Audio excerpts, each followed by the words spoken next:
Hello?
What do you need? This is a prison, not a museum. We don't admire here. We punish. At least, that's what they tell me to say. I'm supposed to be intimidating. Grrr. So the prisoners are scared of me. Usually, it's nothing but interesting folks. I'm telling you, in these crazy times, every one of them comes in with some wild tale. But right now, quiet as can be. Good thing I've got my books. All my adventures are in there these days. Because I am. I asked for this post. Just to get some peace, quiet, and warmth. No useless small talk. No shrieking seagulls. And none of that cursed biting wind. I'm telling you, it's heaven. And I get to read my books, too. So if you've got anything interesting, I'd be glad to trade.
What do you want? I don't recognize your face. I am. They told me it's for my safety, and the safety of others. I don't like it. The keep is supposed to be my home, and yet here I am, locked in a damn jail. That cursed madman from the refugee group bit me. I think his name is Cole. The boys told me he's locked up in a cage now. Good. That's the proper place for animals like him. By the All-Mother, if I'd known he was carrying some foul disease, I wouldn't have gone near them. He's just mad. I told the others the group of refugees would bring no good here. And as you can see, I wasn't wrong. Cursed bastards. Damned if I know. Whenever I've had a fever or cold before, I could always explain it. But this, I can't find the words. Sometimes it feels like I'm fading away. Like the part of me that makes me who I am is disappearing. I don't know how to describe it. And there's a voice at times. It calls to me. Each night it draws nearer. Like a dreadful howl. Not at all human, that's for sure. At times, I hear our words within it. But more often, it's like a noise from deep within the bowels of the earth. Like something very wicked. The medic and that red priest both came to see me. Both shrugged, offering no cure. Heber says I should wait. But if you've got anything stronger to drink, I wouldn't say no. It might ease the pain. Even just for a little.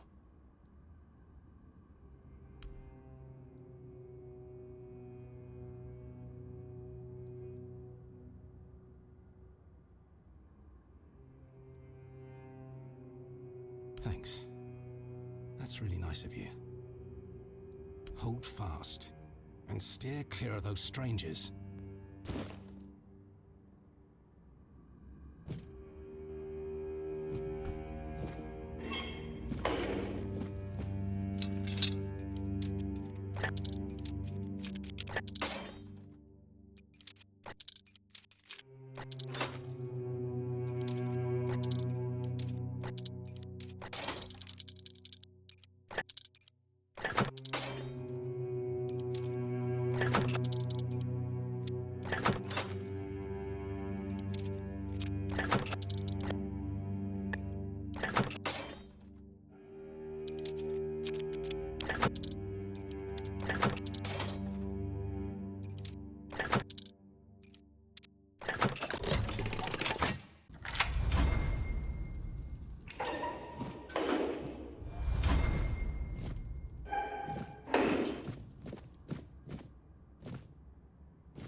attention, the better.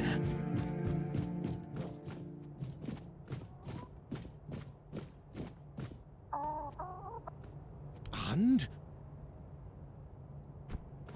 No, he doesn't. He knows better than that. Ah, look. If I give you something to do, will you stop talking? Here, take some seeds. Find a free plot and grow whatever you want. That'll teach you to appreciate some peace and quiet. Besides, I'm a bit curious to see what will come of it.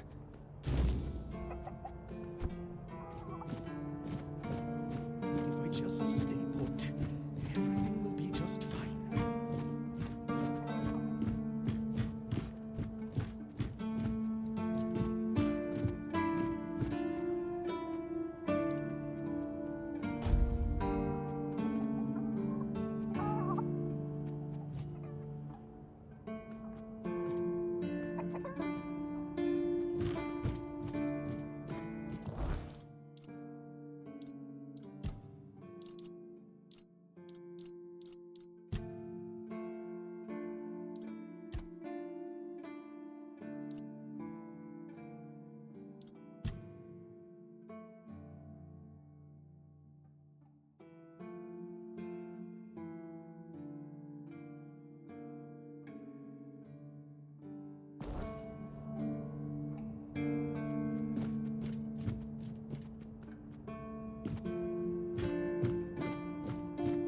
Just keep your head down.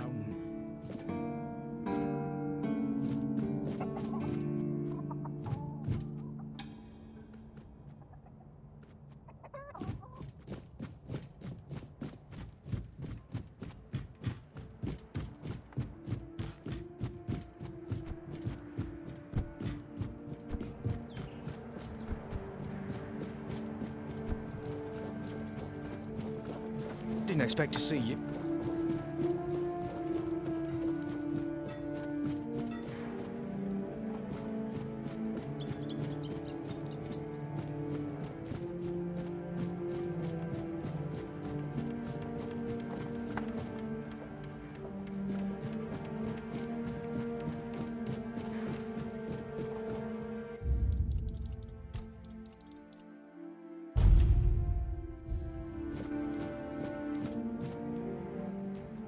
This feeling, it was so strong, so real. I remember now, the weight of it, the power. This blade was never just steel. It was a part of me. Yes, the sensation is unmistakable. But it carries more than my soul. It carries a part of my legacy. A sword like that, it doesn't yield easily. It demands strength of body and of will. You'll need to grow stronger before it will choose you.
Welcome to the Museum of the Horns of the South, the southernmost keep under Camelot's jurisdiction. My name is Ridderick, and I will be happy to introduce you to the rich history of this fascinating place. A history that began 623 years ago with the first keeper, Sewell Firstfoot. I'd also like to bring your attention to our numerous exhibits that are, as I like to say, inanimate witnesses of the history of the Horns of the South.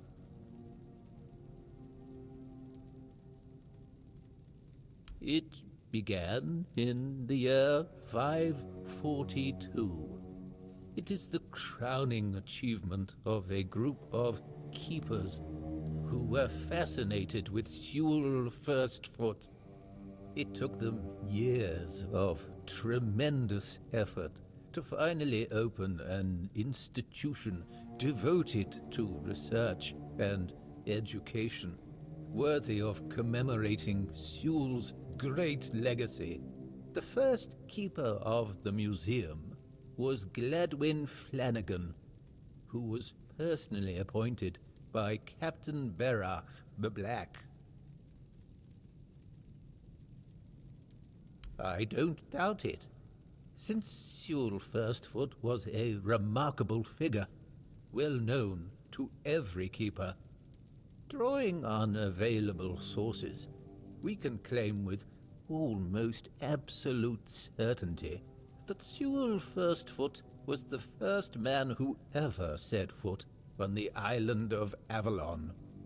As you can probably guess, that's where his moniker, Firstfoot, comes from. Oh, of course! Sewell was an outstanding commander whose strategic mind, bravery, and charisma contributed to our capture of the South from the Four Dwellers.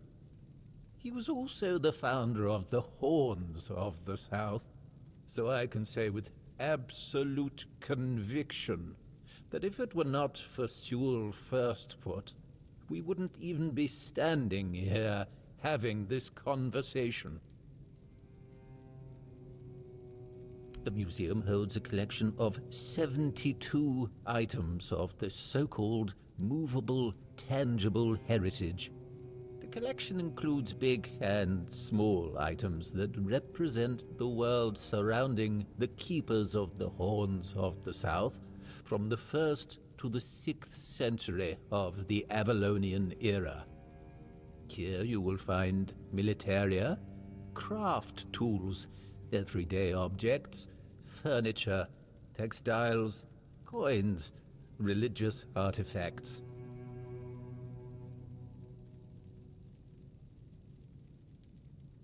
I'd say all exhibits are worthy of your attention, but I could point you to the ones I personally think to be the most notable, or subjectively, of course, the most interesting.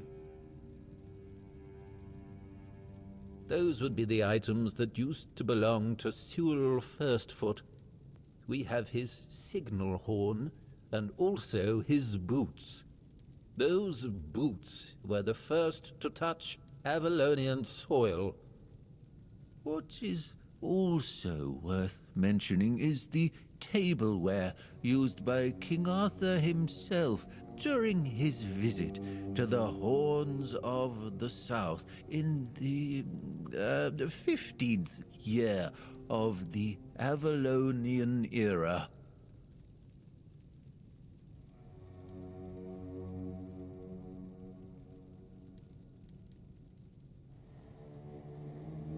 Yes, remarkable, isn't it? You can find them in the central display. Sewell's boots were sewn from 3 pieces of tanned calfskin, tied at the top with a leather strap. The seam goes through the middle of the instep, which is decorated with ornamental embroidery. On the outer side of each shoe, you can find a decorative brass buckle with the motif of the Camelotian bear. It is notable that even after 600 years, they are still excellently preserved, which is unusual considering the high humidity in this area. It means that even the keepers of that time must have realized the historical value of Sewell's boots, and therefore made sure to adequately preserve them. It is indeed an interesting exhibit. The horn was used by Sewell during wartime, not only for signaling, but also for intimidation. It is 50 centimeters long and made of the horn of an ox. It is the color of yellowed bone, with some ash-gray discoloration on the narrow end. It has a brass mouthpiece and silver fittings on its wider side and at the middle. The shape of the fittings suggests that the horn was hanging on a leather strap, which unfortunately has not survived to this day. It's a memento of the visit of the legendary ruler of Avalon. Impressive, isn't it? The tableware is made of tin coated with silver. It consists of a plate, a bowl, and a chalice. The edges are decorated with the motifs of Camelot, a crown and a bear. However, those ornaments are of visibly low quality. That detail, and the fact that those are the only wares from that time that have survived to this day, leads us to conclude that this set was cast specifically for that occasion, and that it was finished by a person unfamiliar with this kind of craft, perhaps a blacksmith or an armorer.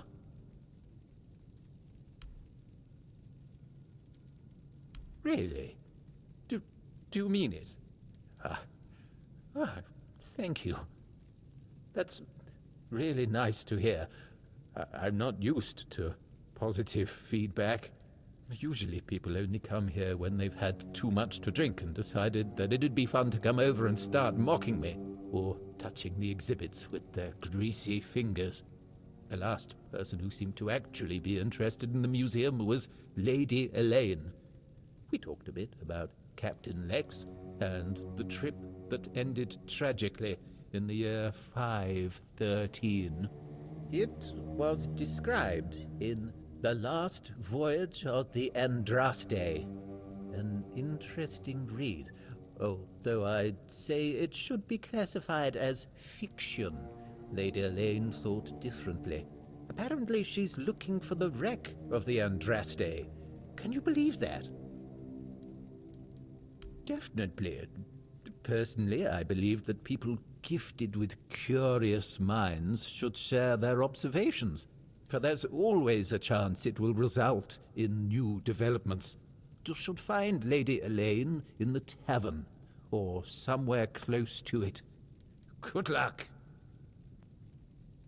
I have to admit that local fauna is not one of my main areas of interest, but I do know the answer to this question, as it is rooted in the history of the Horns of the South.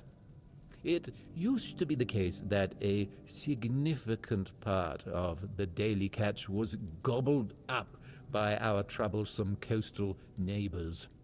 So the keepers of that time found a very peculiar way to deal with the problem. Some of them, called the seagullers, scared off the coastal birds using specially constructed masks. They made them from feathers and pieces of tanned pigskin sewn together. The reason the gulls avoided these masks is unclear, but perhaps their peculiar shape reminded them of a natural predator?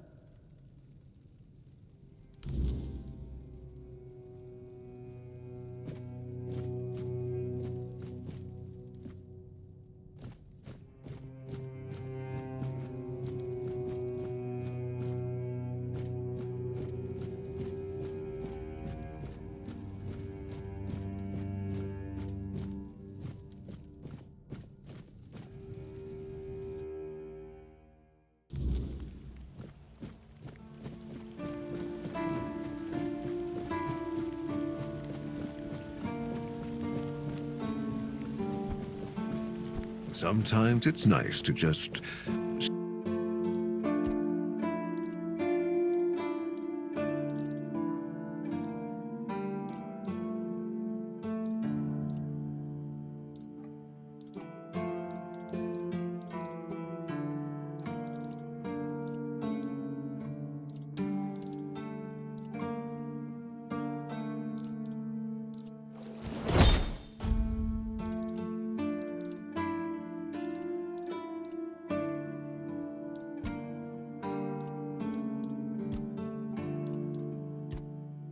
sit and think.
It's more than a sword.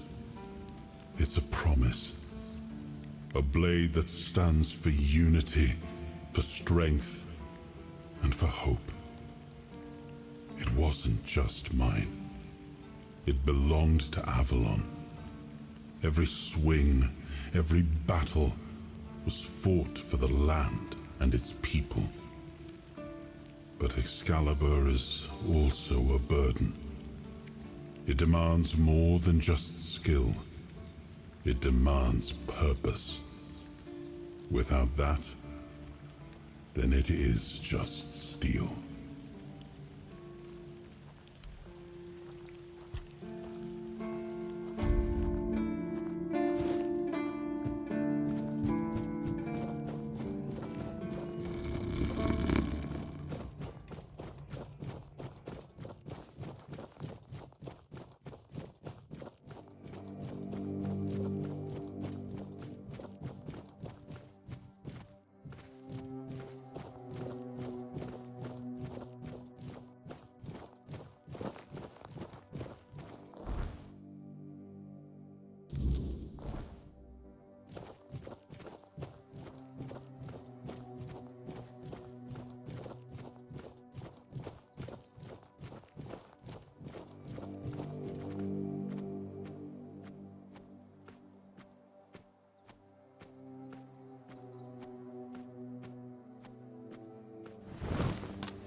Your gold belongs to us now.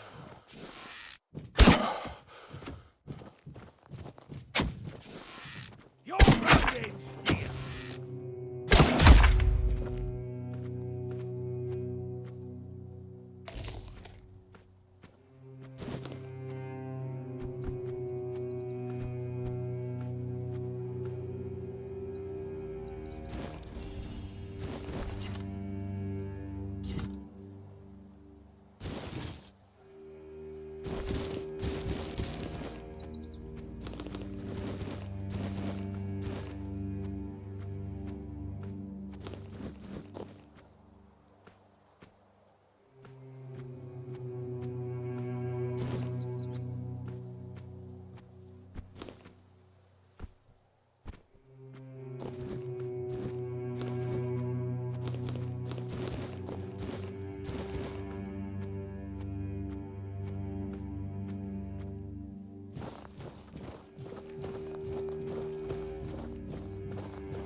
We'll make short work of you.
face.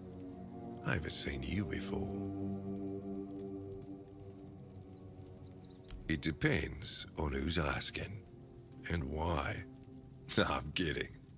I don't meet many outsiders these days. I'm Marg, a hunter in the service of the Horns of the South.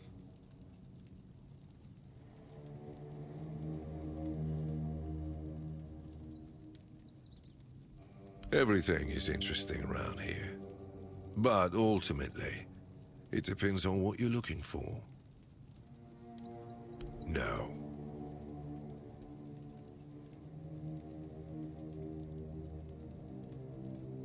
Because I'm not an interesting person. You need to understand that when someone enlists with the Horns of the South, he leaves his former self outside the walls of the keep. His old life, it loses all meaning. If someone comes here and gets political, well, they'll end up disappointed. Well, I don't know if you're aware, but becoming the captain is a curse for any true keeper. It's not the honor others on Avalon seem to think it is.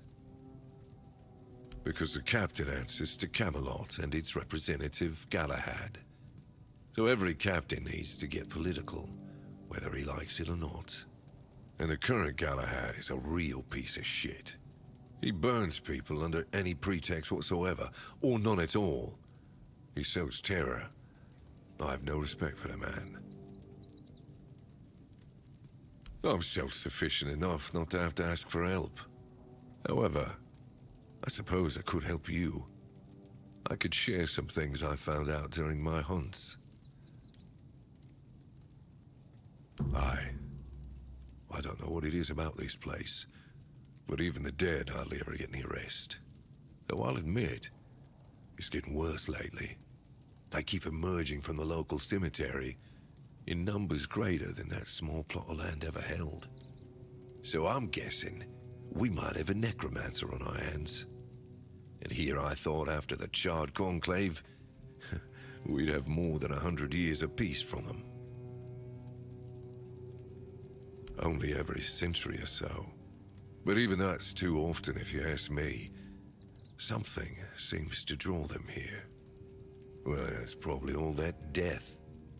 The South has always been restless, and after what happened with the sunken village, I guess death has seeped into the very soil of this land. Must be quite alluring for that lot. Because I'm not stupid or suicidal. I can go up against a few undead, but their masters are a different story. I'm a simple hunter, while they have the power to raise the dead. Arrows are only good against magic if you're far away from the caster, which is impossible in the crypt. But if you decide not to help, I'll have no choice, will I? Or I could just wait for the necromancer to be destroyed by what they summoned. It happens sometimes, from what I've heard. Good. Try not to die. That undead swarm doesn't need any more recruits.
Ha!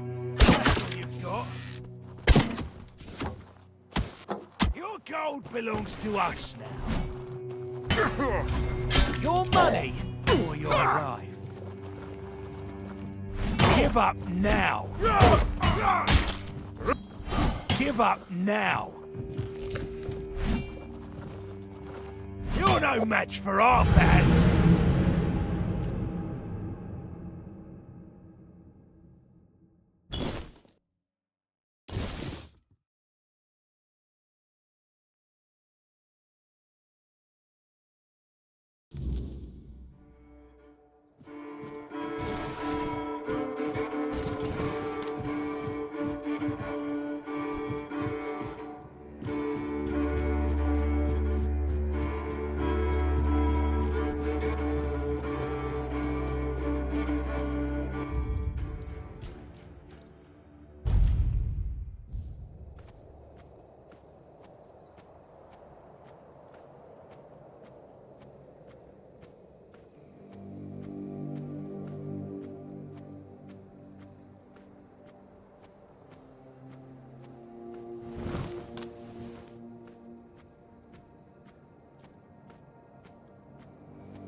You made a big mistake.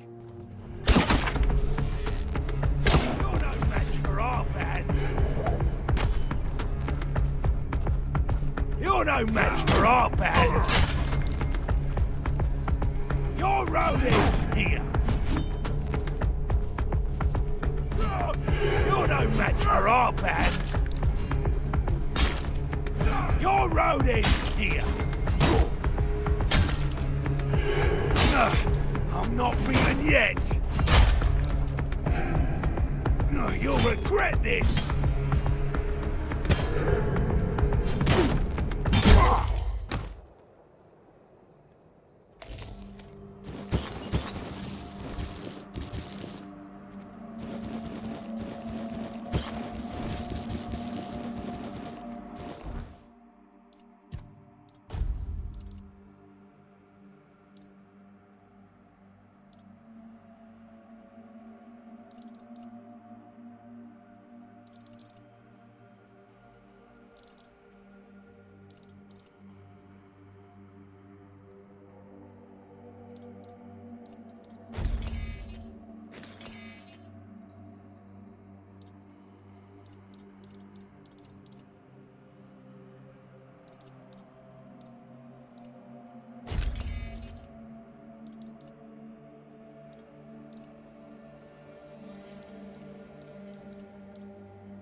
So much for a secluded cave keeping visitors away. Seems like there's no one on this island to hide in peace. Oh well, since you're here, I have an important question.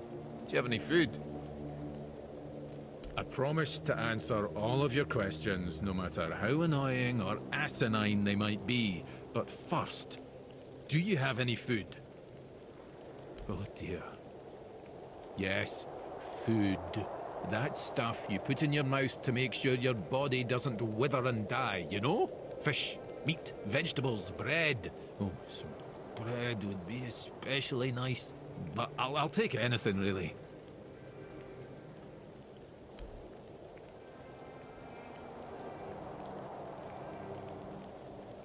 Thanks. I'll be forever indebted to you. But don't expect much. The only payment I can offer you is seashells, or, you know, access to an infinite well of ancient druidic wisdom. I'd rather you choose wisdom. I threw out my collection of seashells a few days ago after I stepped on them with my bare feet. Much better. Time for a nap. Oh, except you're still here. Oh no, don't tell me you still have questions.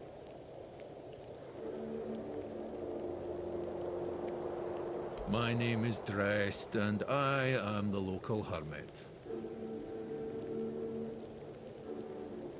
I don't understand your skepticism. I live alone in a cave, collect seashells, and occasionally talk to crabs. What else could I be?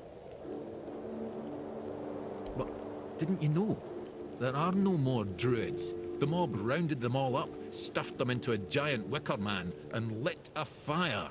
Their screams could barely be heard over the roaring flames, but the stench of the burning flesh easily overwhelmed the smell of blazing wicker.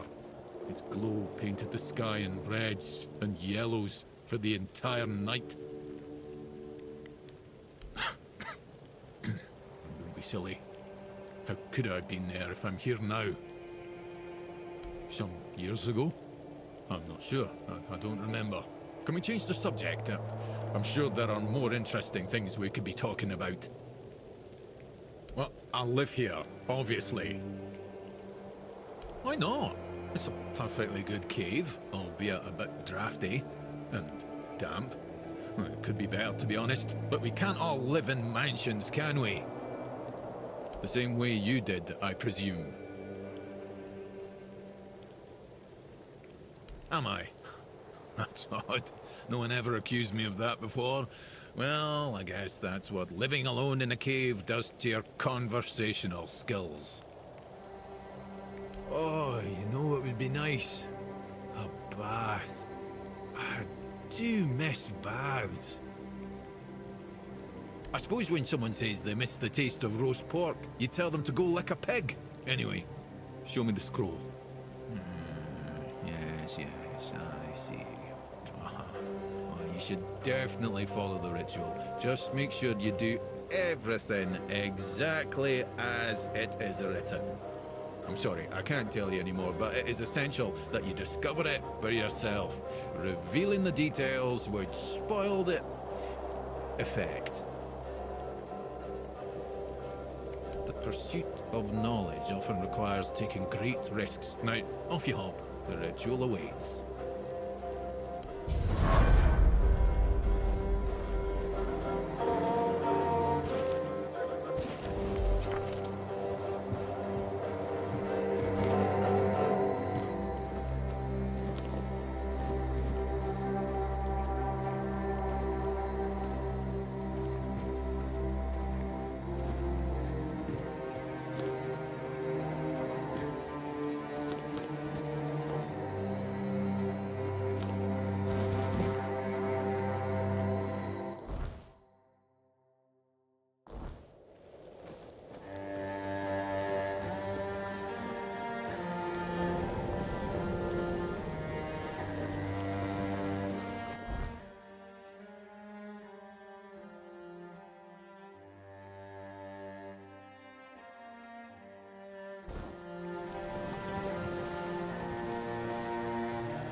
you're back.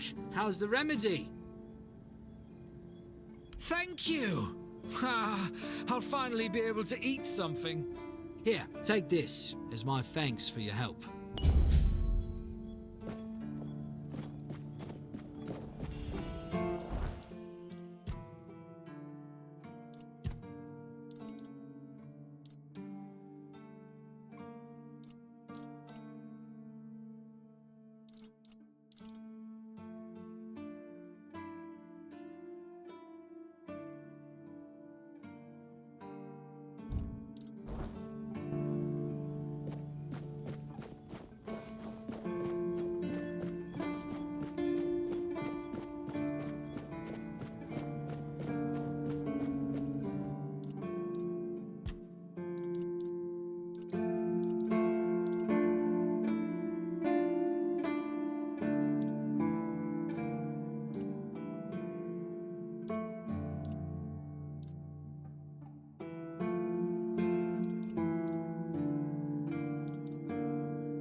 I should stay out of trouble.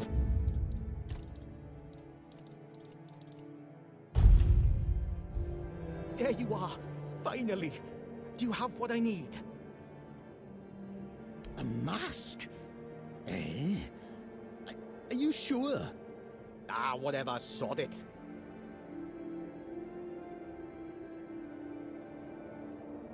Now they'll get what's coming to them, damn rascals.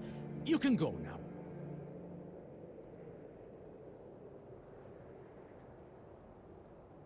You're right. Here, take this. But don't think, even for a moment, that the struggle is over. We need more, much more, to finally rid ourselves of those blasted birds once and for all. Are you ready for the next step in our fight against the flying, shitting enemy? That's the spirit! In a war like this, every ally counts. Look, I've got the perfect seagull trap design right here. You just need to make a few and set them up in some strategic spots, like this one. And those flying pests will surely get caught. We need to work smart.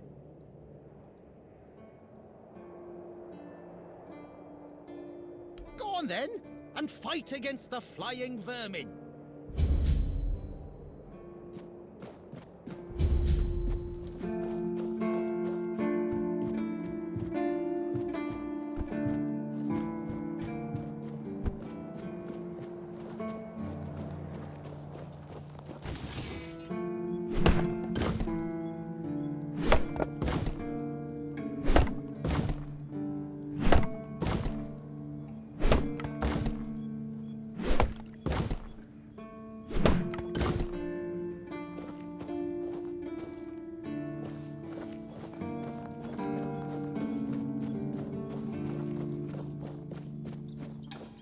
It's nice to have a break.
Blessings upon you, stranger. May the word always resonate within your soul.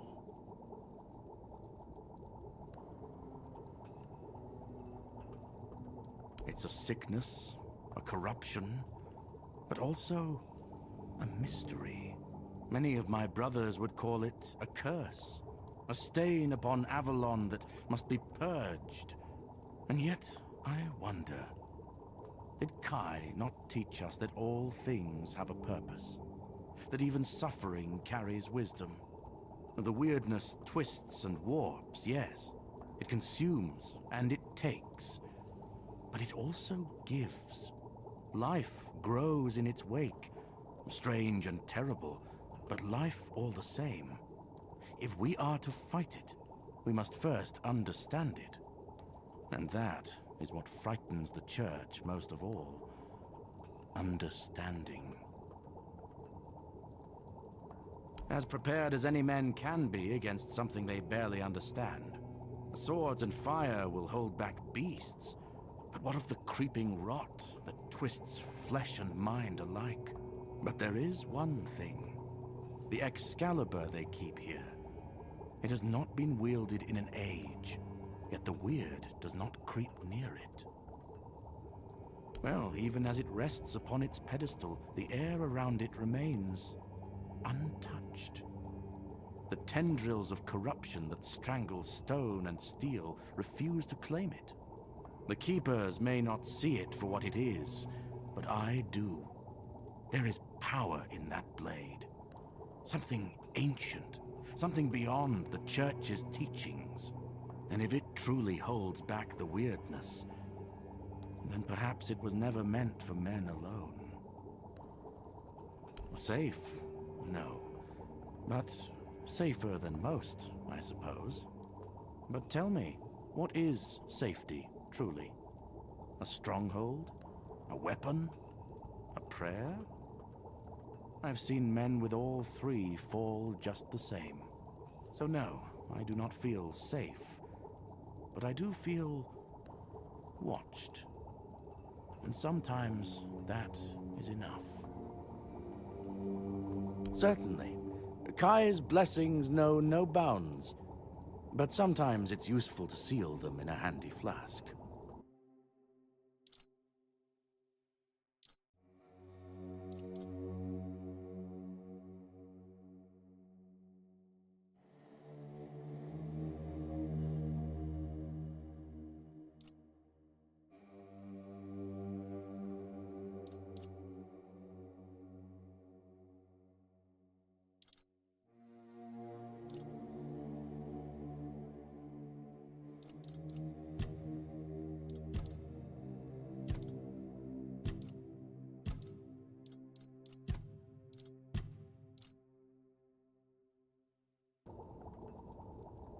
May Kai's word always guide you.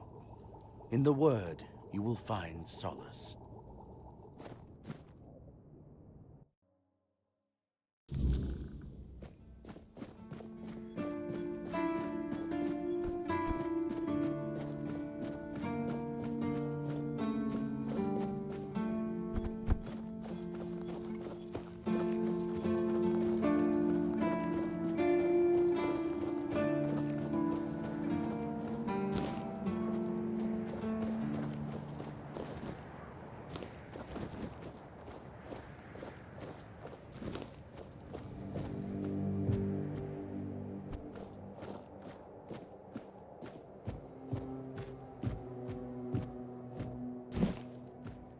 I have no choice but to defend myself.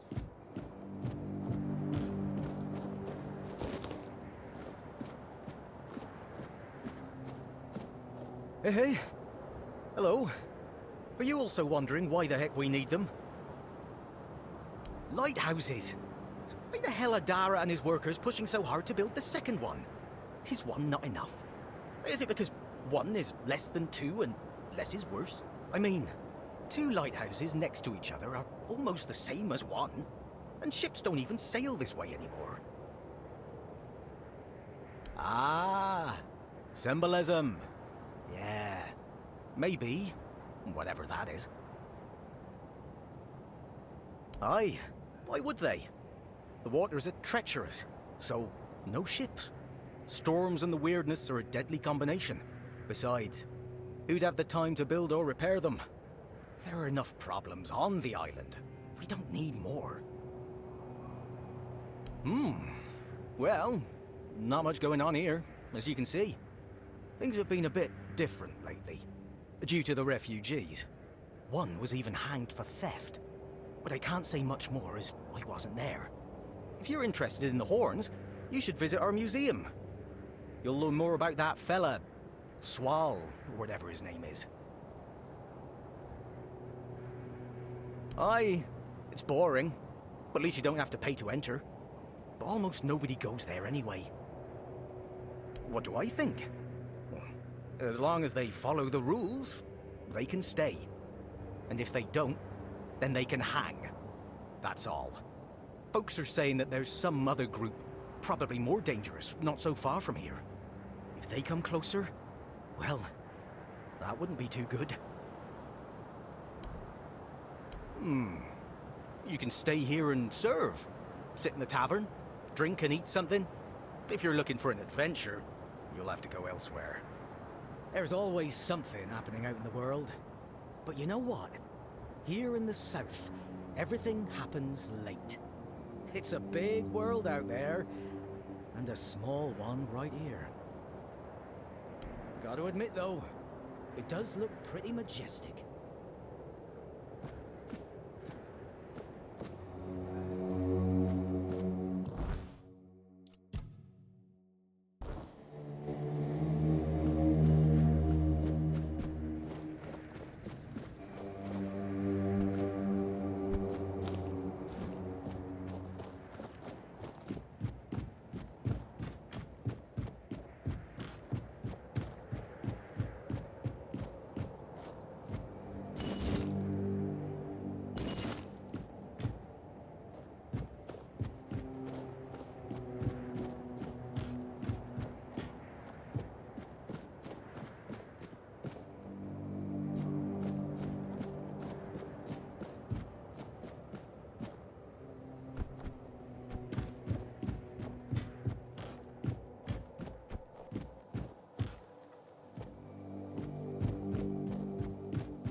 Hey, you're heading to the village, right?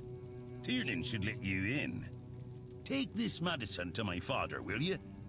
Goban is a loud man. You shouldn't have trouble finding him. I can't promise that talking to him will be any fun. Come to me afterwards. He used to serve too. In fact, he was the builder before me. Now he's just an old fart angry at the world. But a father is a father, right? We may hate each other, but as long as I can help him, I will. Hence, the medicine. If Haber doesn't know, then I don't either. So we keep trying. Because he received orders not to let any keeper through without a pass, and I don't have one. I've already used mine. Guess what I used it on? That's right. bringing medicine to my father. When that Egypt gets an order, he's like a priest who stumbled into an orgy. He's got a stick up his ass. Nothing gets through him.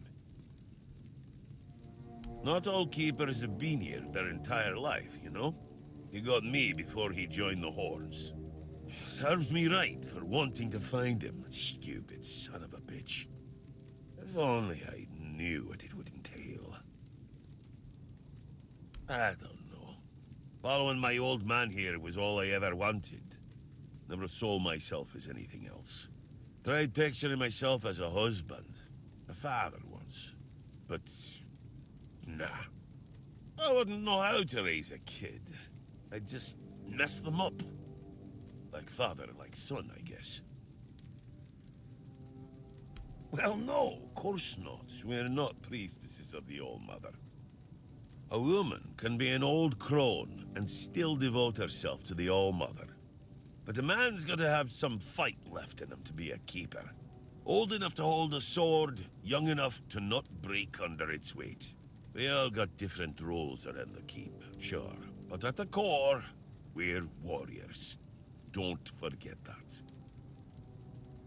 If I had a gold coin for every time someone asked me that, I could fund the damn thing myself. Look, it's Camelot's orders. I get paid to follow them, not to question them.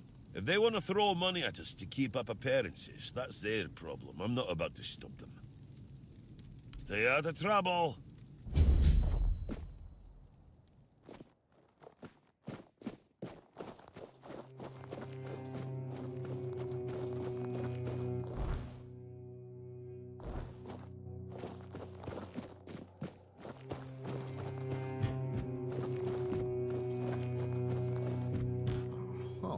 Have mercy, not another one. If I let you pass, will you promise not to make any trouble? That's just my luck. Take the post, Tiernan, they told me. You'll be looking after a village full of old farts. That's practically early retirement, they said. What a load of crap. There's always something. If it's not the deck falling apart, it's a refugee running around biting people.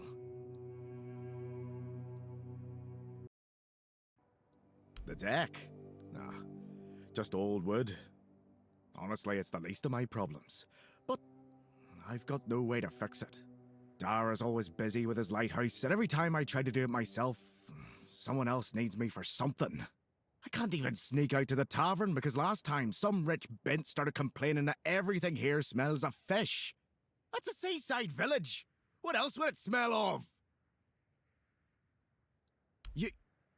You do that? That would be a huge relief. Well, maybe not huge. There are bigger problems, but it'd be a start.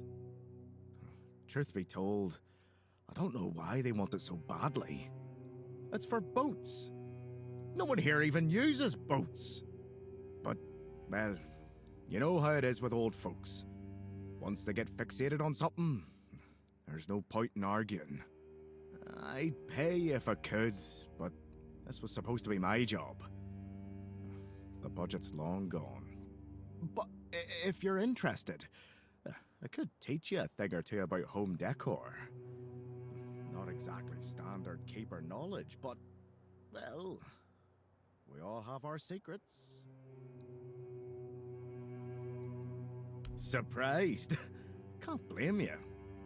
This might sound odd coming from someone stationed in a glorified fish bucket, but I've got a thing for furniture.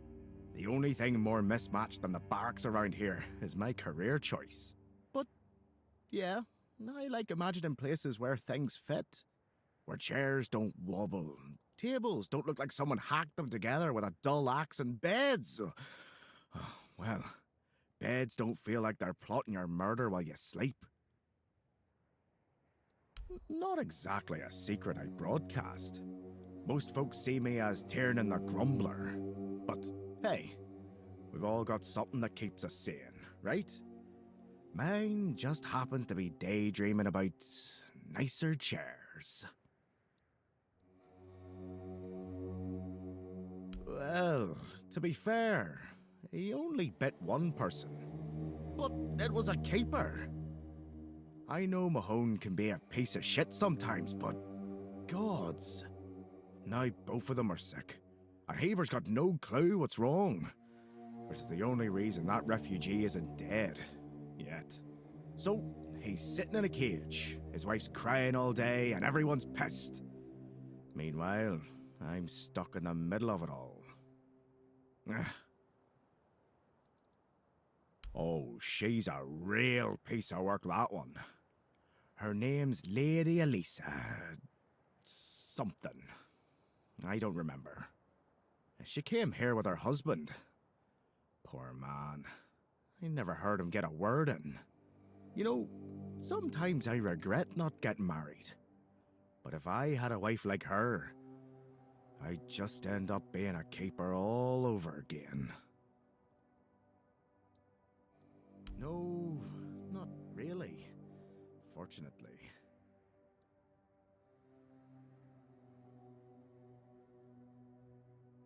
No need to tell me that. But I can't just go back to patrolling the walls. I'd be a laughingstock. I'd rather sit here and hope everything works itself out. I mean, everyone's gotta die someday, right? So whether it's me or them, at least my problems will be over.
I hope Kate isn't making Morris do anything horrible. Do you need help settling in, dear? This isn't the best day to start a new life in this place, but we don't always get to choose, do we? What a nasty business with that boy. I'm almost glad my Morris isn't here for this. He's such a bleeding heart. Oh, I'm not sure, love. I don't move around too much. I just heard about that fight with the road keeper, and now poor Cole's locked up in a cage. Him and Patrice make such a lovely young couple. They remind me of Morris and me when we were their age. I'm sorry, dear. I hope I didn't offend you. I'm still not used to all this. You see, I was born in Little Grove and thought I would live out the rest of my life there. Working in the orchards in the mornings and drinking warm cider with my beloved in the evenings. We never wanted to see the world. I guess sometimes the world doesn't give us a choice, does it? Little Grove was raided by bandits, a local gang that had been terrorizing the area for months, growing in numbers with each raid.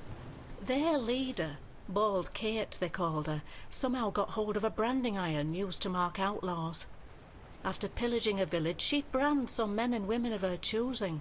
That way, Kate made sure nobody would ever help them, and that they'd have no choice but to turn to her if they wanted to survive. My Morris used to be a skilled tanner. I guess that's why she picked him. Yes, I asked him to. He wanted to run with me, but he was still feverish after the branding. I was worried he'd die on the road. Now, I don't have many kind words for Kate, but she doesn't like her efforts to go to waste. As long as he stayed, she'd make sure he was healed. I hated leaving him there, and I hate to think of what she's making him do, but I hope he's at least still alive. From what I've heard, they decided to stay in Little Grove for a while. Drinking my cider to the last drop, no doubt. Not like they have to worry about the authorities. The only ones we saw were the Camelot tax collectors who came by once a year. Other than that, not a uniform in sight since I was a little girl. Oh, Mother bless you, my dear. That's all I could ask for. Please, let me know as soon as you learn anything. At first, it wasn't so bad. But now it gets worse every day. We just sit around here, doing nothing. Don't get me wrong, we have food, we have a roof over our heads, and we're grateful for that. But no one trusts us enough to let us do any work. None of us wants to be a freeloader, as they call us. I wouldn't mind a task or two to earn my keep and to take my mind off my troubles. I might not be all hale and hearty, but I've still got two good hands, which is more than you can say about some of the codgers living here. Be careful out there, love.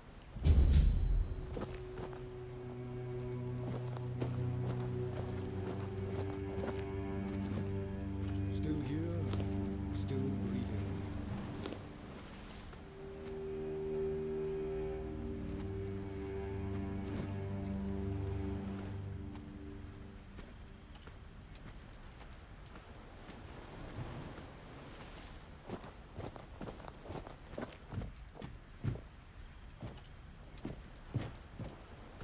They said it would get easier.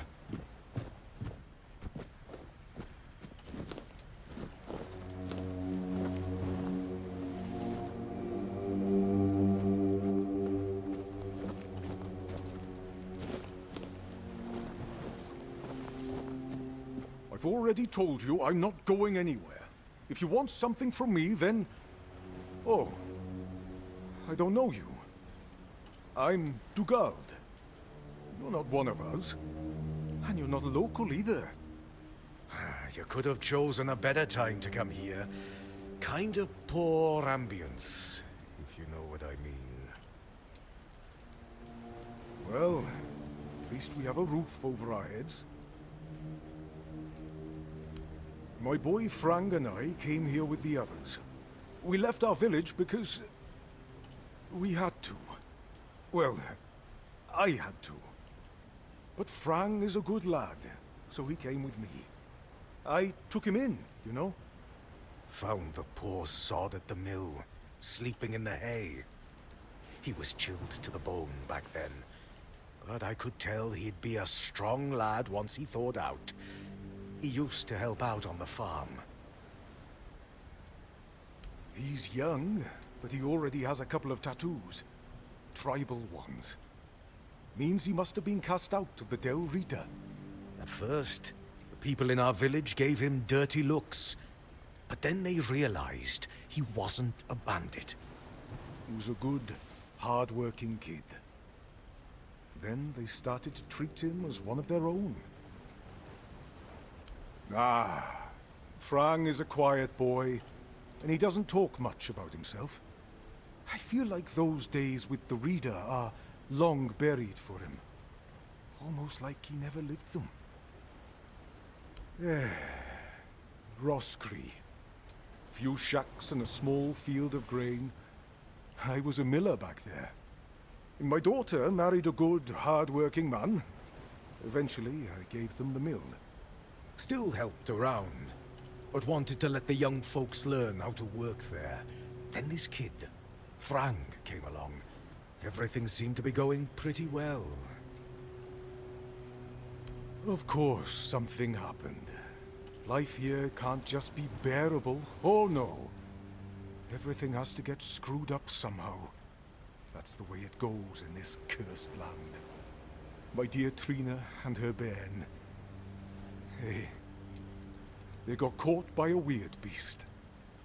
I started to hit the bottle, and finally, my son-in-law kicked me out. I left Roscree, and so did Frank. He says he has some kind of life debt, and he won't leave me alone until one of us drops dead. I'm sorry too. To be honest, I'm a bit confused about what's going on. Usually it was me who yelled at everyone, and now I feel like a drudge. And this nasty thing with Coll. Poor lad. Shouldn't have ended like that. He and Beatrice got along very well. Let me tell you something.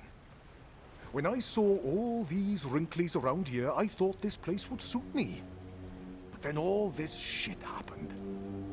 I suspect we won't stay here long.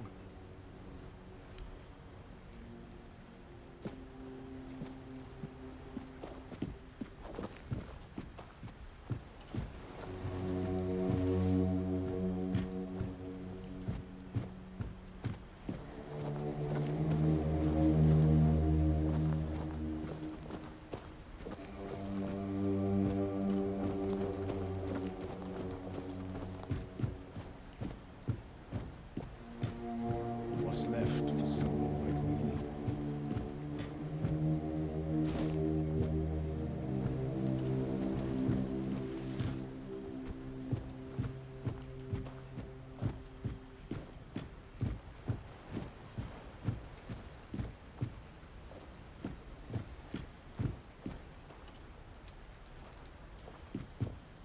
The sun doesn't rise the same anymore.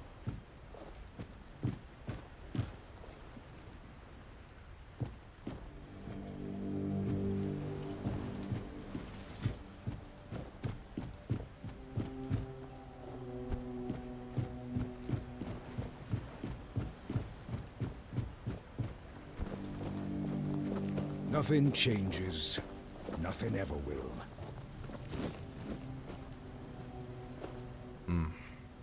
You've come to put me in the cage. Sorry. Just a bit of grim humor. You know, about what's been happening here. Such a mess, isn't it? Cola's alright, and Beatrice, what a shame. Such a fine girl. Anyway, I'm Ellis. Nice to meet you. What do you need? Well, I'm Ellis. Goldsmithing is my life and passion. And between you and me, I feel like I'm losing my mind without it. When I hold tools and make beautiful things, it feels like I can bring some light into this wretched world. I wish I was somewhere where I could just do some goldsmithing, but I'm a bit scared. So, here I am, sitting on my ass in some village listening to waves and the screams of seagulls and old men. Nothing to write home about, even if I still had one. I was working as a goldsmith in a group of, let's call them business people. I was once traveling with a caravan that got attacked by him. Their chief was a smart guy. The moment he heard I was a goldsmith, he knew what to do with me. He got me converting all the jewelry they stole into new pieces. Do you want to hear what I did once? We went to Timberwall. The gang wanted to rob some merchant's house. We holed up in a seedy tavern and waited for the right moment. Then, one night they broke in. Came back with a whole load of trinkets. Beautiful stuff. The moment I saw it all, I instantly knew what I wanted to craft. They gave me a couple of days. I tinkered for a bit, and then, ta-da! Brand new merchandise. After I was finished, I dressed myself all nice, went to that merchant's house and went, "Good morning, kind sir. I'm a goldsmith. My work is renowned in all of Camelot. Would you be interested in what I have to offer?" You know what he said? Of course I would.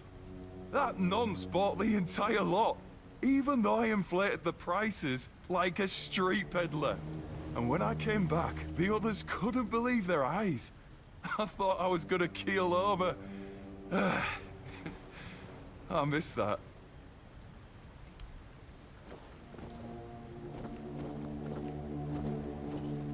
The sun doesn't rise the same anymore.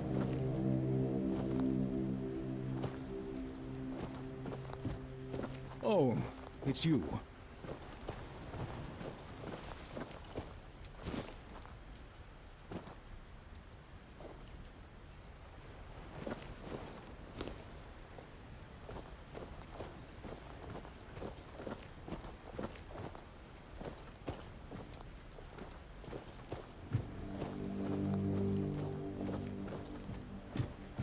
sun doesn't rise the same anymore.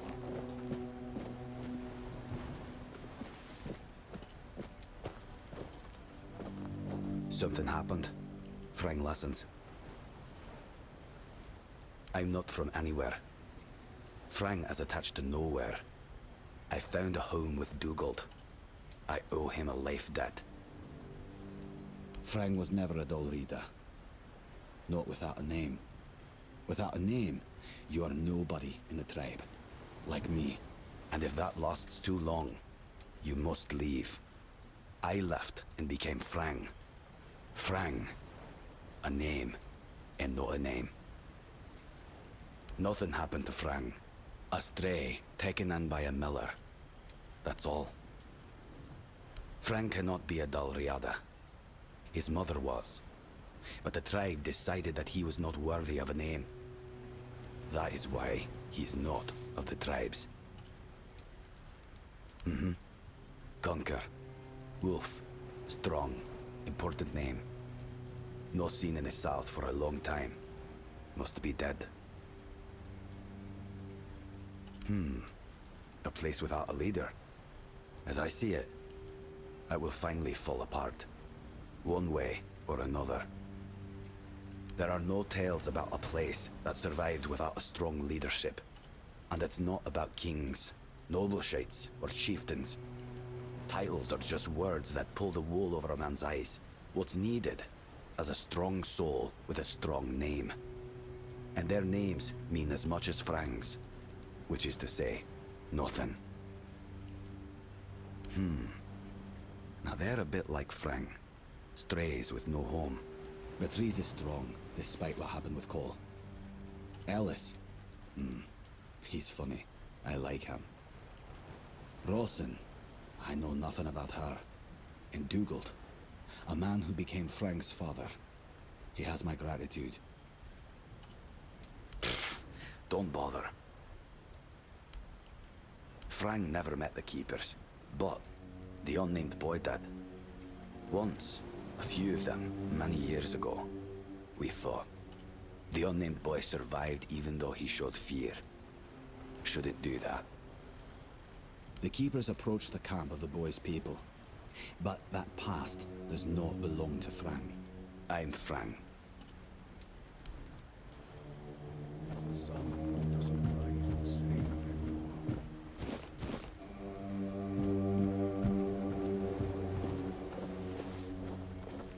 Didn't think anyone would stop by.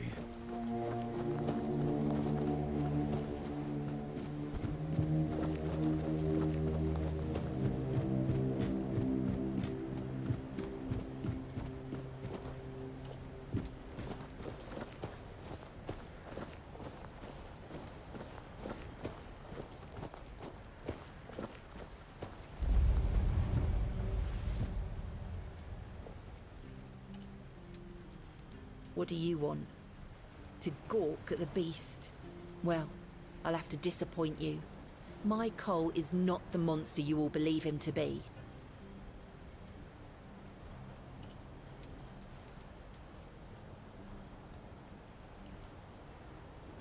Oh, really? And what exactly did he tell you? That the man in the cage is a monster? That he deserves death? No? Cole isn't like that. This isn't who he is. Something is poisoning his mind and soul. I don't know what it is, or why it happened to Cole. But now we're all at the mercy of those damned Keepers.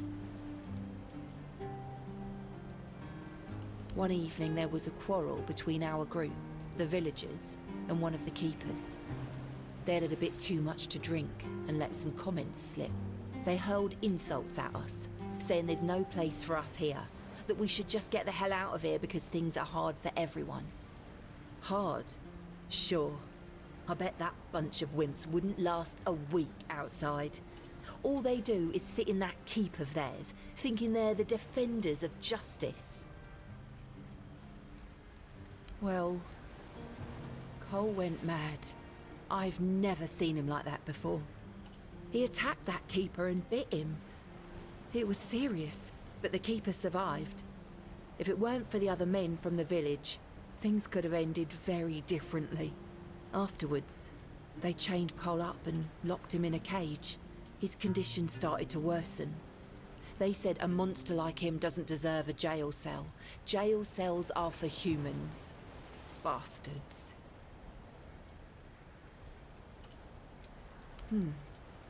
This might sound silly, but before we reached the keep, we came near a strange structure.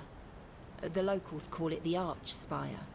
In the morning, we realized everyone had a strange dream, but it was a little different for each of us. Cole started acting weird after that, and in time, it only got worse.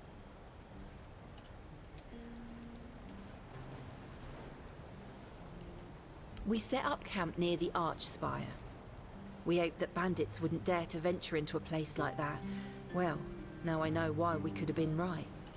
With everything that's been happening lately, I'm ready to believe in every strange thing in this world.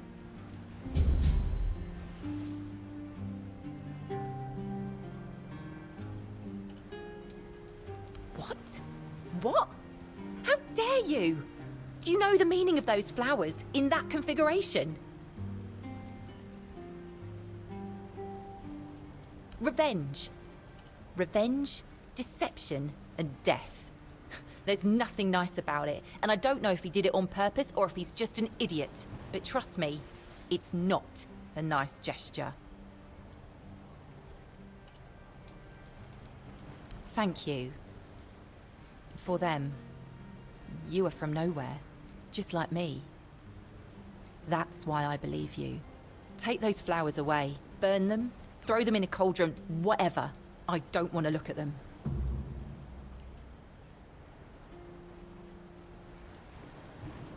Oh, right.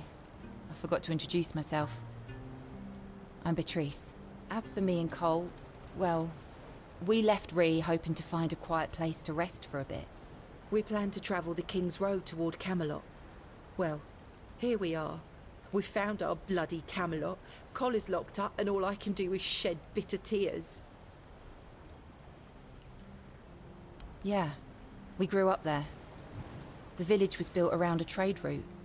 My parents ran a tavern that stood right by the road. We had a good life. We lacked for nothing. Well, that was before the damned grubwood started spitting out monsters. Then more and more caravans disappeared into the forest. People were telling stories that grew more horrifying by the day. In the end, taking that route meant certain death. The same thing that will happen to every place on this godforsaken island. Ruin. We used to have generous clientele. Merchants and emissaries from all over Avalon. They had deep pockets, always left lots of gold. But that changed. Then our only income came from the villagers, who were getting drunker and poorer by the day. That was always our plan. Cole and I never wanted to stay there forever.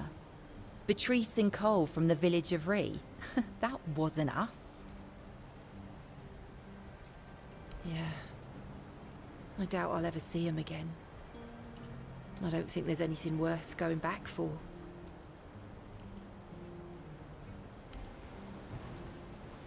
Each of us has a different story. Some wanted to seek their fortune elsewhere, like me and Cole. Some had to flee their homes because of bandits pillaging their villages, or because of the weirdness. Ree could be one of those places by now. There's so much turmoil in this world.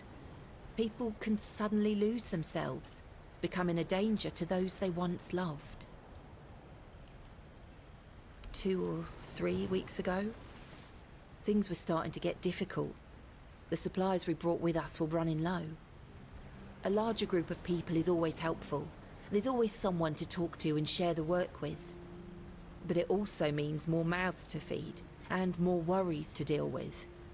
It's not easy. Be careful out there.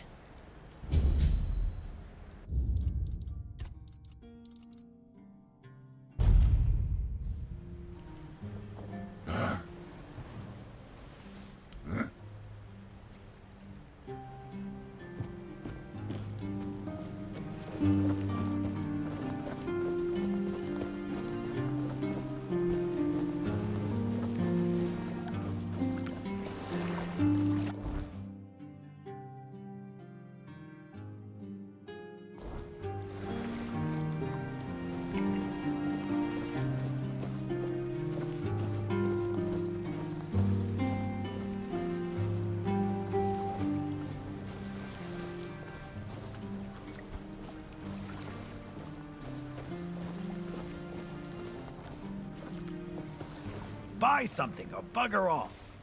Unless you've already bought from Orla. Then just bugger off. Pursue potential customers. Listen here, pal. Clearly you don't understand how trading works in a place like this. I've no idea where you come from, but here, it's the potential customer who needs to pursue the vendor. And that vendor decides to sell to them or not. It's the vendor who makes the decision, not the other way around. How many people here do you think are offering to exchange goods for coins? I'll tell you, not bloody many. Yeah, Orla. A woman merchant from the Keep. Go on, try giving her your money. I bet she'll just shortchange you and call it a day. She has no wit and no finesse when it comes to trading. I wouldn't mind knowing that myself. She stole a lucrative business contract out from under me and my family, then made herself at home here. Damn those Timberwall merchants. Everyone's always yammering about Timberwall. Timber this, timber that. Bugger them all. Remember, good business, only with Quanacht. Fair prices, no bullshit. I just told you, a business contract. It's an agreement. Two sides. One sells, the other pays. Sometimes you can also exchange material goods. A barter transaction. But anyway, it fell through. The captain'd rather deal with that woman. Good riddance to him. Well, it's all water under the bridge now. Yes, Quanacht. From a merchant family, to be specific. Though I've always wanted to join the Royal Geographers. To chart the uncharted. But I broke my leg. Badly enough that I couldn't travel anymore. After the accident, I was stuck at home, sitting on my ass and looking after the books. It was driving me crazy. Not what I wanted from life. When that contract I told you about fell through, I stayed here for a bit. Lost track of time. My brother got worried, so he came looking for me. I told him I'm not going back empty-handed. So he said we might as well do business here then. He helped me set up the shop, then left for home. You've never heard of them?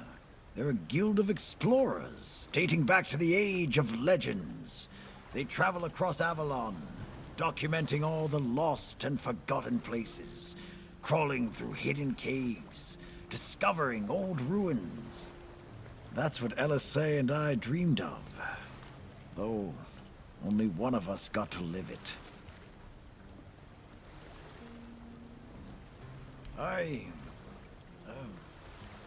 Well, a friend from back home. It was a long time ago. We were both snot-nosed kids who didn't know any better. We'd run around Connacht, drawing maps of every corner we could find. And on the farms, LSA insisted on marking every stone in the fields. My mother used to get on my ass for wasting so much paper and charcoal. Good times. She got in with the geographers, started running errands for them. Well, it was right after my accident. I might have acted a bit rashly. Said some things I shouldn't have. You know how it goes. We stopped talking, and then she'd left Connacht. Haven't seen her since. First thing I did when I arrived was ask the locals what this village is called. And they just said, wait for it, the village.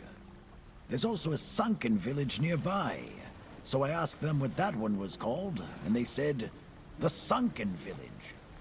So I asked what it was called before it was flooded, and they told me, the village. How do you even work with that? Long enough to know what sells. Not that I'd mind having a wider selection of goods, you know. Some more options on offer. But people here don't need much, so what you see is all I have. Then there's the refugees. For now, I guess they're good business. But long term, doubt it. Sooner or later, they'll run out of money. They don't have any way to earn it since no one wants them here. They'll get kicked out, or they'll just leave and not come back. But there'll be others around to keep the businesses running, more or less.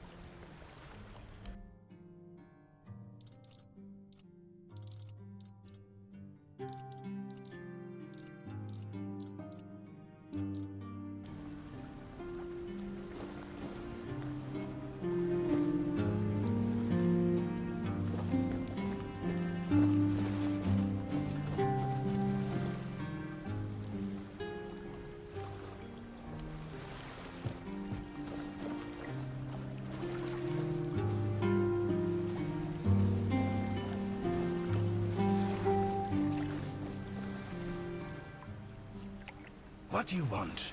Who are you?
Bloody hell, look at this! The old place is in a shambles. Bunch of decrepit old coots.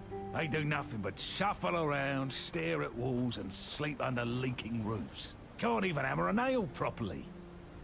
I'm telling you, if I was still working here, this place wouldn't be falling apart.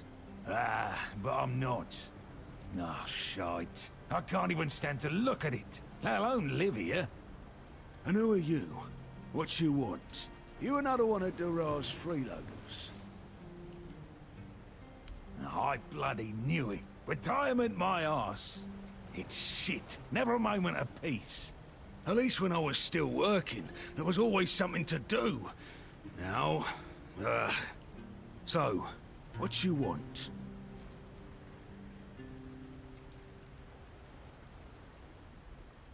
One day, my boy got it into his stupid head that old Gaban is ill.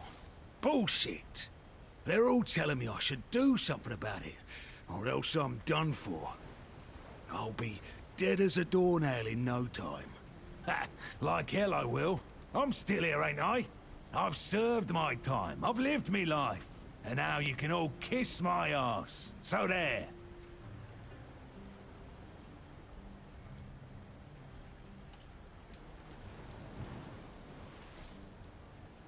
Listen, they wanted Heber, that healer from the keep, to come here. He did. They wanted him to look me over. He did. Then he just threw up his hands, mumbled something to himself, and that was it. Hell, I should have been an healer. Wouldn't mind going around being a pain in everyone's arse for a living. These herbs, no idea what they're for. Eva said he doesn't know what's wrong with me, so there's no illness. I'm fit as a fiddle. Good thing that at least the one guy who hangs around, Finley's the name, doesn't nag me all the time. Yeah, right. He'd better focus on his job.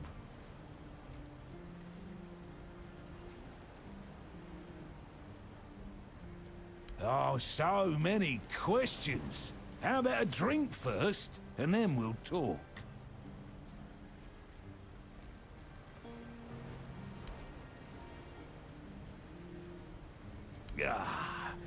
So, what was your question? You see, back in the day, being a keeper was a serious business. Now, don't even get me started. You used to come here with a mission, not to run away from your bloody mother. Nowadays, lads get brought here by their own kin when they've had enough of them, or they think the Orns can hide them from the law. No, back in my day there was none of this scum. I came here to serve. My girl cried when I left her, but I've always known this is where I wanted to be. How was I supposed to know she had a bloody bun in the oven? By the time the wean was born, I was already planning the lighthouse's construction. Heck knows what he came here for. That's not my problem anymore, and I don't stick my nose in anyone else's business.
Why all the poking around? Get me something to drink, and we'll talk. So, what was your question? I'm starting to like you, stranger. And trust me, it's been a long time since I liked, well, anybody. I liked me brothers in arms back in my glory days. Good lads, every damn one of them. Tough as nails. Loyal to a fault. The kind of men you'd want beside you in the darkest holes of Avalon. But they're gone now, all of them. The old captain got it in his head to send us down to rediscover some mouldy tunnels under the keep. Damn fool mission that was. We went in together, but I was the only one to come back out. I can still see all their faces when I close my eyes. A hard loss it was. But I'm still here. Though some days I wonder why. You sure have a lot of questions. Grab me a drink first, then we'll see. So, what was your question? Those tunnels, right. Well, me and the lads went down there to check if we could repurpose them under the Orns. Damn fool mission that was. But here wasn't just some empty caves. There were monsters, straight out of Age of Legends. Sick stuff. Stuff that get under your skin. Looked like... hell, memory's all twisted up now. Like a bloody nightmare mixed with shadows that don't belong. Wanna know more? Speak with Fergus. He's in charge of this shit show now. Now, I propose a toast to those lost souls. This one's on me. Feast, you say? Problem is, sometimes I think they never died. They haunt me in my dreams, you know? Bloody bastards. I swear I wanted to go back and retrieve their bodies. But our late captain, make Grindelows piss on his grave, forbade me from going back. Though when I drink, I usually pass out, and then I don't remember my dreams. So, I drink. Ah, my brothers deserved better. Those tunnels lost more than good men down there.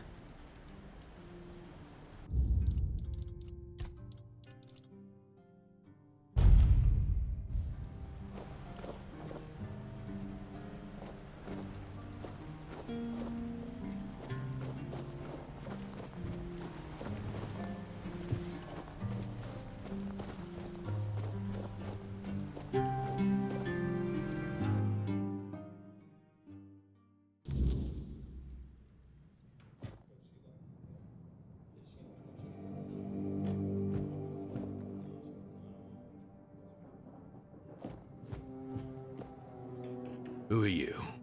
Another refugee? This place is already crawling with your lot.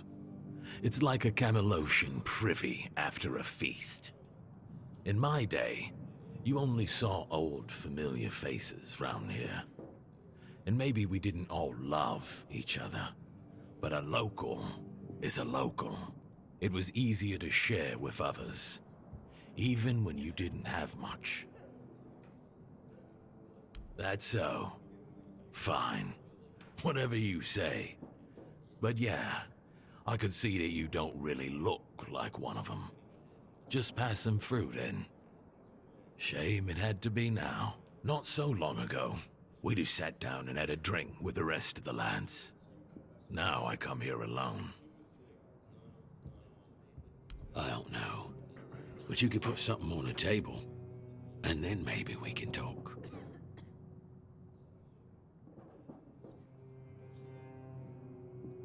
Thank you. That's better. We used to come here, the three of us. Me, Berg, and Finley. But lately, something's gotten into Berg, and it all kinda fell apart. Hell knows what happened. One day he just stopped talking to us. We went to his house to get him, but he only cursed a blue streak at us. Say, mate, do you feel like talking to an old obla? I feel bad for him, but I've got no more patience. And Finley? Let's just say Finley's no good at this stuff. Now you're talking. Ever since he got so maudlin, Berg usually sits alone by the sea. Let me know what's wrong with him.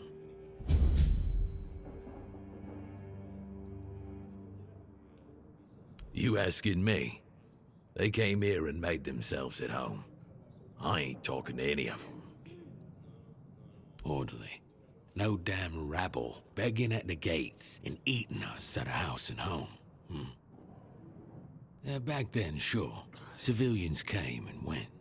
But housing them, feeding them? We had a rule. No freeloading.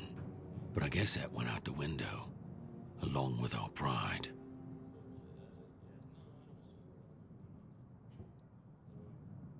It used to mean something to be a keeper. You could come in off the streets and keepers would make a man out of you. Now, bunch of spoiled lordlings sold off to Brandon by their daddies for a bag of gold. Treated like they're made of glass. Soft, weak, the lot of them. What's there to be proud of?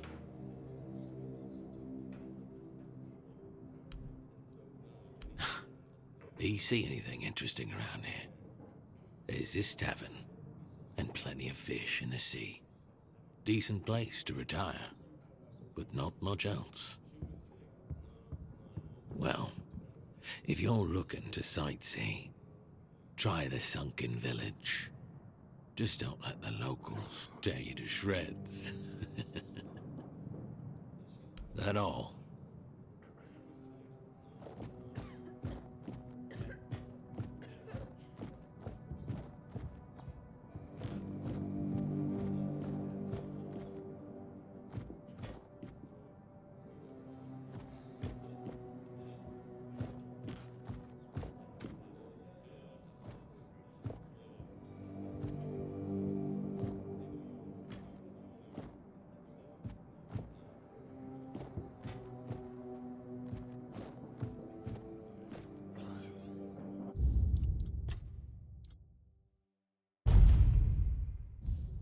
Beer from Kunacht, wine from Farshire, moonshine, only local, the best there is. And fish. Lots and lots of fish. What's your poison? No, I don't recall anything like that.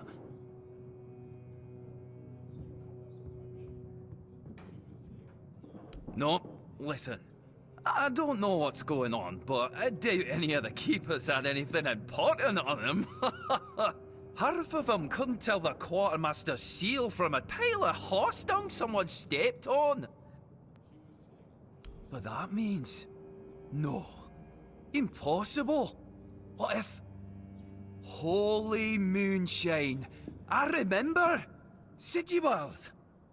It was Sigibald who left those documents behind. I've no idea how you found out about it.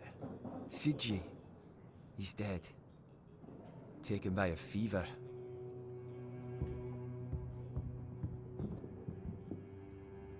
Aye, of course I have. I didn't just throw them in some cabinet. I was afraid they'd fall into the wrong hands. He was a good man. I wouldn't get rid of my only memento of him. Here, after what you said, I assume you'll make good use of them. Even though I'm still not sure what to think about it. Things are getting weirder and weirder in our beloved Avalon.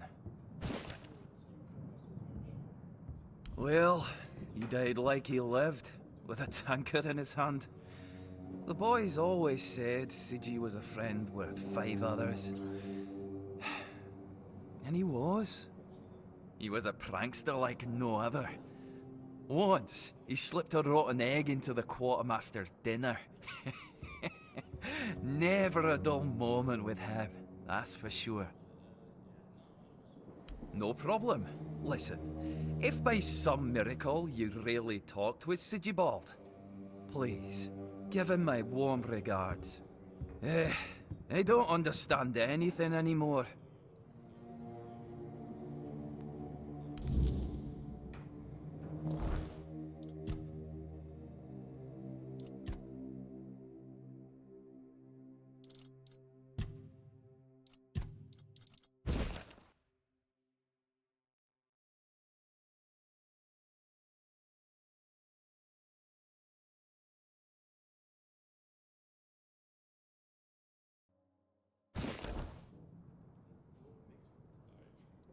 You mean the old pier? Well, first of all, it's not that old. Brennan was already the captain when it was built. Why is it called that? Don't know. Probably because of all those old folks around. A lot has been happening here lately. Plenty of new faces. I definitely can't complain. I'm finally running a proper tavern. People come and go and the regulars drink as usual, as it should be. Daddy will be proud. Hey, not here, obviously. You won't see your old man here unless your name's Dara. Mine sent me here because he hoped I'd make something out of my life. He never wanted me to pour a beer and look at the same tired mugs day in, day out, but as it turns out, the apple doesn't fall far from the tree. I got mauled by a weird beast during a hunt, and after that, the captain decided I wasn't any good for active service, so he sent me here. I was bored out of my mind, and since there wasn't one here, I decided to start a tavern. At least I'm not as bored anymore.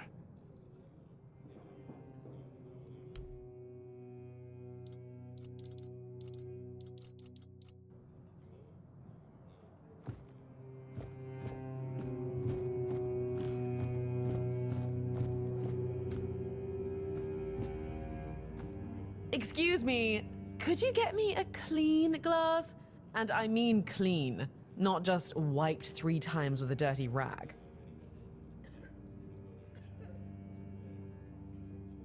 I'm not sure. I don't mean to say that you peasants all look the same, but you have to understand it's quite difficult for people like me to tell anyone apart in this dreariness. Especially since there seems to be so many people like you here. I thought the South was supposed to be more secluded. My name is Alyssa Murray, and I'm here with my husband, a very important cloth merchant. But surely you must have heard about our family. Not to brag, but we are rather prominent. I am famed amongst Camelot's courtiers for throwing the most magnificent feasts. Thank you. I designed it myself. I wanted to blend in with the people of the South. The savage tribes, the brave lightkeepers. I wanted to make an homage to them with my new style, and I do believe I've succeeded. I can feel everyone here gazing at me with awe.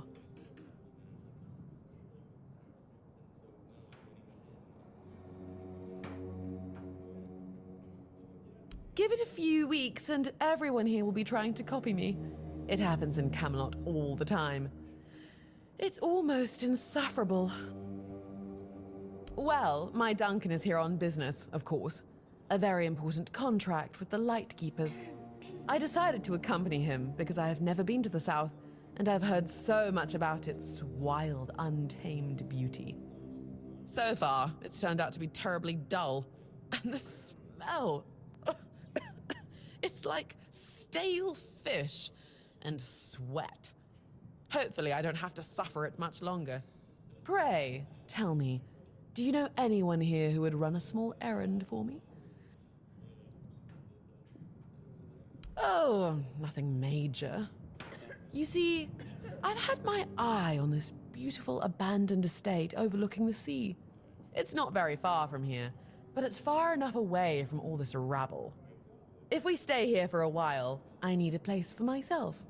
You understand that, right? No offense, but I can't keep living in a filthy room at an inn. When I asked the innkeeper to draw me a bath, he brought me a bucket. A bucket! Can you imagine?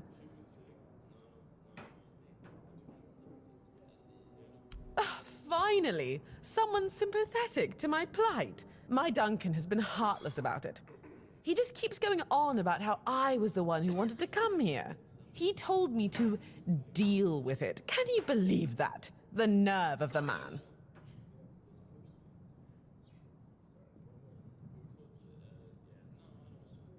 Well, what he doesn't know can't hurt him, can it? He should be glad that I can take care of myself. I'm not like the other high-born women, sitting around waiting to be handed everything on a silver platter. And besides, he knows better than to say no to me. Fine. The problem is that the manor appears to have some occupants, not legal ones, mind you, who need to be evicted. Forcibly, if there's no other way. You'll do it for me, won't you, dear? Splendid! I can't wait to start decorating.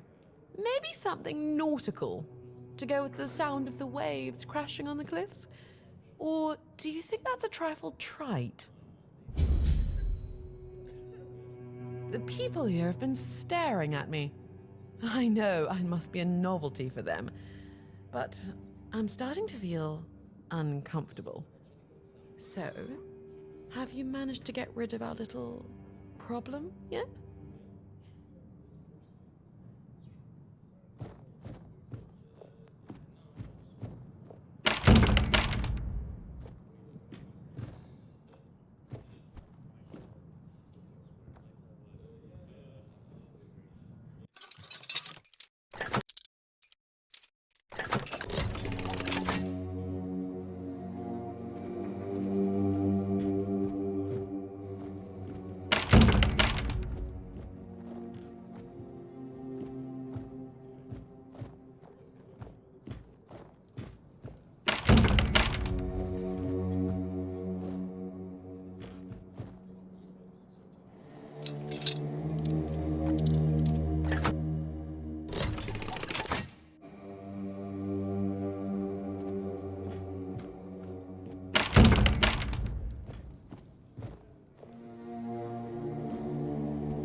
Hello, child.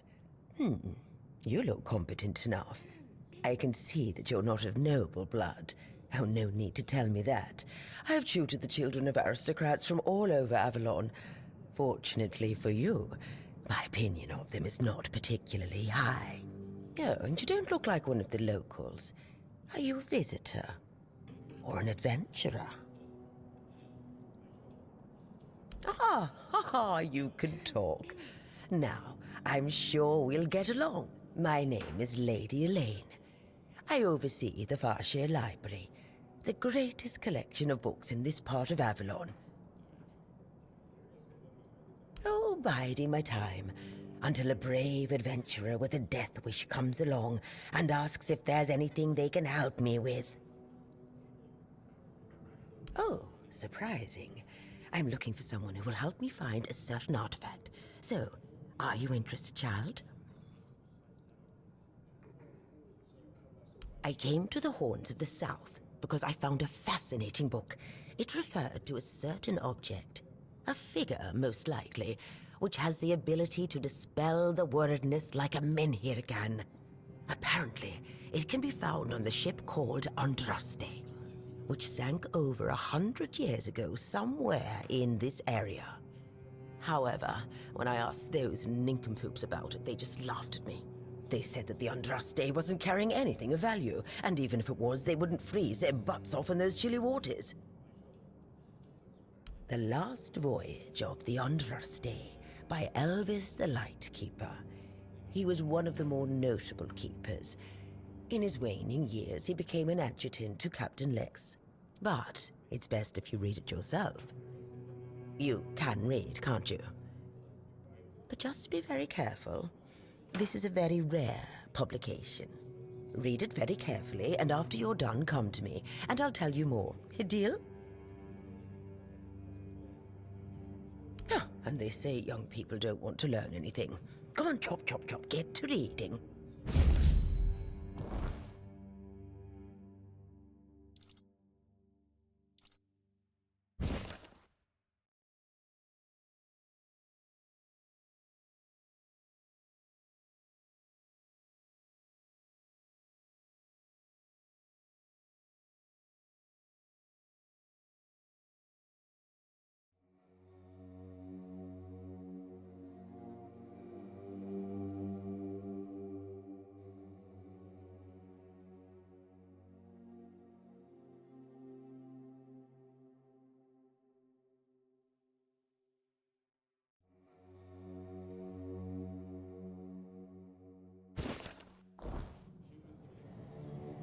And? Have you read The Last Voyage of the Andraste? Oh, splendid, splendid. Oh, it's an excellent book, don't you think? Now, let's test your reading comprehension. According to Elvis the Lightkeeper, in the mine near the Horns of the South, they found something that they took with them on the ship. Do you remember what that was, child?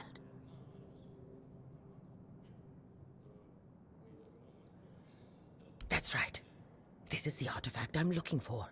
One that might be vital to repelling the wordness. According to Elvis's description, the figure is smaller than a menhir, and light enough that they were able to carry it to the ship without any trouble. Were it small, it would probably have been placed in Captain Lex's quarters instead of in the hold. I've estimated it should be about 1 meter tall. Good. Next question. What was the Andraste's destination?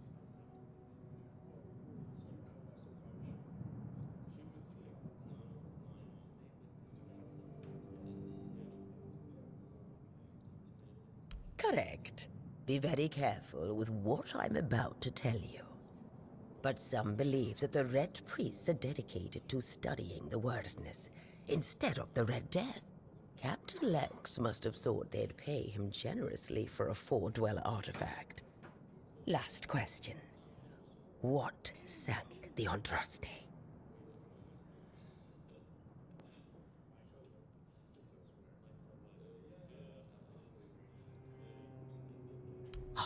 And you're telling me you've read it? By the All-Mother, it's like dealing with a 10-year-old. You need to read this book a little more carefully, child. Come back when you've done more than just skimmed it.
Have you read the book carefully this time? Good. Well, let's try again then. Last question. What sank the Andraste? Yes, you did well, child. I can see that you were paying attention. According to Elvis, the Andraste was sunk by the legendary terror from the deep. But if you want to know more, ask your keeper friends. They should be much better informed. Now, all you need to do is find the wreck of the Andraste and retrieve the mysterious figure. Oh, if only I knew. It must have happened somewhere on the way between the Horns of the South and the Island Asylum. Oh, but where exactly? Fortunately, I know something that could help us. In the Horns of the South Museum, there are some extremely interesting books and documents lying around and collecting dust. Can you imagine having such treasures at hand and choosing to completely ignore them? Oh, barbarians. Among them, you'll find the Andraste's logbook, which was saved by Elvis. I've read it, of course, but I know nothing about sailing. I'm sure such a competent child as yourself will handle it much better. Go to the Horns of the South Museum, read the logbook, and then tell me whether you managed to locate the wreck of the Andraste.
Oi, Noel. What if I pulled Excalibur from that stone, but it broke, but only at the tip? Would I still get to be king, or not? You're so daft, Randall. Some magical lass living in a lake gave the king the sword when he broke his own bashing forearm skulls.